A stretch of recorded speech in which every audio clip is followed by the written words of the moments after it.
السلام علیکم ناظرین، آپ دیکھ رہے ہیں E D news headline کے ساتھ میں ہوں مریم شوکت۔ پیپلز پارٹی کی مرکزی رہنما شازیہ عطار مری نے کہا ہے کہ Pakistan Tehreek Insaf P T I حکومت کے 5 سال تک چلنے کا معاہدہ کر کے نواز شریف کو ملک سے باہر بھیجنے والا اپنا قد دیکھ کر بات کرے۔ پنجاب میں بزدار سرکار کو صرف نون لیگ کا سہارا ہے، یہ کیسا بیانیہ ہے جو لاہور میں مختلف جبکہ لندن میں الگ ہو جاتا ہے۔ اینٹی اسٹیبلشمنٹ بیانیے میں محض اقدار سے دور کرنے کی ناراضگی ہے، ورنہ سب ایک ہی تھالی کے چٹے بٹے ہیں۔ پیپلز پارٹی کو پنجاب میں کمزور کرنے کی سازش کرنے والی جماعت آج بھی اپنے گھناؤنے کردار پر فخر کرتی ہے۔ شازیہ عطار مری نے کہا کہ کراچی سے کشمیر تک پاکستان پیپلز پارٹی کی کامیابی اس بات کا ثبوت ہے کہ آج بھی بھٹو زندہ ہے۔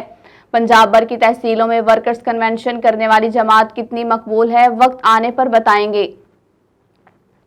اداکار عمر شریف کے ہمراہ ایئر ایمبولنس میں امریکہ کا سفر کرنے والی ان کی اہلیہ کو جرمنی میں اسٹاپ اوور کے دوران جرمنی کا ویزا نہ ہونے کے باعث کم از کم 4 گھنٹے ایئرپورٹ کے قریبی تھانے میں گزارنے پڑے۔ ضابطے کی طویل کارروائی کے بعد زری غزل کو جرمنی کا ہنگامی ویزا ملا تو وہ اپنے شوہر کے پاس پہنچی۔ ایئر ایمبولنس کو کراچی سے روانگی کے بعد جرمنی کے ایئرپورٹ پر پہلا اسٹاپ کرنا پڑا۔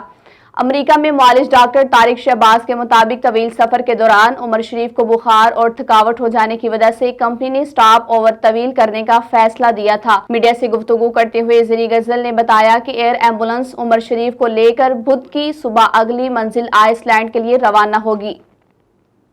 افغانستان کی سرزمین 4 دہائیوں تک جنگ کی آگ میں جھلستی رہی۔ اس جنگ کی ہولناکی کا اندازہ لگانا ہو تو میدان جنگ کی بجائے ہاسپٹلز اور بحالی سینٹرز کو دیکھا جائے، جہاں جسمانی اعضاء سے محروم متاثرین تڑپ رہے ہیں۔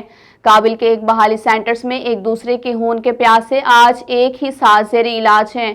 میدان جنگ میں ایک دوسرے کے خلاف لڑنے والے آج بھی برابر لیٹے ہیں۔ کسی کا پیر بارودی سرنگ پر پڑا تو کوئی سرحد پار کرتے ہوئے گولیوں کا نشانہ بنا۔ طالبان کی موجودہ حکومت نے ریڈ کراس کو کام جاری کرنے کی ہدایت کی ہے۔ یہ جنگ کی ہولناکی کی وہ زندہ مثالیں ہیں جنہیں دیکھ کر امن کی قیمت کا اندازہ لگایا جا سکتا ہے۔ کراچی میں سپر ہائی وے پر بڑا حادثہ، مسافر بس اور ٹریلر میں تصادم کے نتیجے میں 5 افراد جاں بحق جبکہ 20 سے زائد زخمی۔ حادثے میں زخمی ہونے والوں میں خواتین اور بچے بھی شامل۔ ریسکیو ذرائع کے مطابق حادثے میں زخمیوں کو ہاسپٹل منتقل کر دیا گیا۔ حادثے سے متعلق کارروائی کرتے ہوئے پولیس کا کہنا ہے کہ ٹریفک حادثہ بس ڈرائیور کی غفلت کے باعث پیش آیا۔ گیس ایل پی جی کی قیمت میں 20 روپے فی کلو اضافہ کر دیا گیا۔ چیئرمین ایل پی جی ایسوسی ایشن عرفان کھوکھر کے مطابق کمپنیوں نے اضافہ بین الاقوامی مارکیٹ میں بڑھتی ہوئی قیمتوں کو جواز بنا کر کیا۔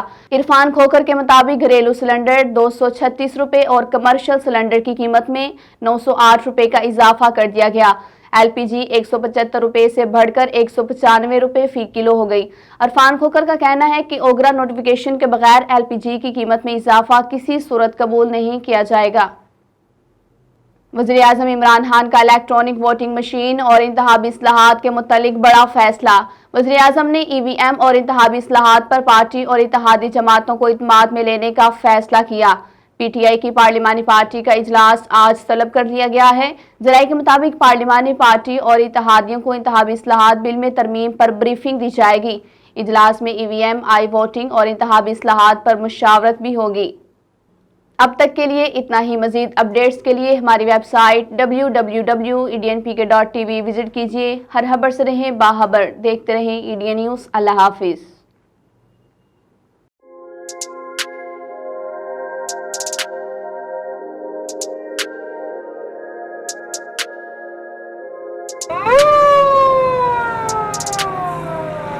ہمارا پیغام خدمت خلق بزنس نہیں بلکہ نبوی مشن ہے۔ فاطمہ ویلفیئر فاؤنڈیشن کا بڑا اقدام، جدید ترین ٹیکنالوجی سے آراستہ ایمبولنس کی سروس کا آغاز۔ ایمبولنس میں ventilator, cardiac monitor, ambu bag, high flow oxygen, suction machine, CPAP machine اور سینئر ٹیکنیشین جیسی سہولیات ایک ساتھ دستیاب ہے۔ یاد رہے، عرصہ کئی سال سے غریب، نادار اور مستحقین زکوٰۃ کے مریضوں اور میتوں کی منتقلی کے لیے 24 گھنٹے تمام سہولیات کی فی سبیل اللہ فراہمی جاری و ساری ہے۔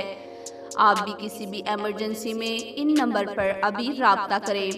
031071811122 خدمت خلق نبوی منہج کی تکمیل اور عوام کی فلاح و بہبود کے لیے اپنی زکوٰۃ، صدقات، خیرات، عطیات فاطمہ ویلفیئر فاؤنڈیشن کو دے کر عند اللہ ماجور ہوں۔